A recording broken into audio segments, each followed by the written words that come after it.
আহারে আমি না জানে শুনেই তোমাস করিম চৌধুরীকে নিয়ে কত রকমের ভিডিওই বানাইছি এই মানবতার ফেরিওয়ালাকে নিয়ে। আপনি আমাকে মাফ করে দিয়েন।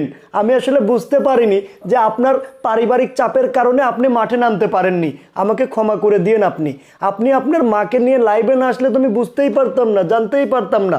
আমাকে মাফ করে দিয়েন। আপনাকে নিয়ে অনেক রকমের ভিডিও বানাইছি। আপনি একজন মানবতার ফেরিওয়ালা। আপনাদেরই শুধু পারিবারিক চাপ থাকে, ওই সাইদদের কোনো পারিবারিক চাপ থাকে না, ওই মুগ্ধদের কোনো পারিবারিক চাপ থাকে না, কারণ ওরা দরিদ্র পরিবারের সন্তান।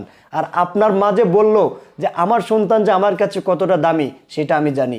আমি আন্টিকে একটু বলতে চাই, আন্টি আল্লাহ না করুক আপনার সন্তানের যদি কিছু হয়েও যায়, তারপরেও আপনাকে দেখার মতো আপনার পরিবারে যথেষ্ট পরিমাণের লোক রয়েছে। কিন্তু ওই সাইদের পরিবার বা মুগ্ধের পরিবারের কথা বলতে চাই না, ওই সাইদের পরিবারের কিন্তু একমাত্র উপার্জনশীল ব্যক্তি ছিলেন ওই সাইদ। আহারে আমি না জানে শুনেই তোমাস করিম চৌধুরীকে নিয়ে কত রকমের ভিডিওই বানাইছি এই মানবতার ফেরিওয়ালাকে নিয়ে। আপনি আমাকে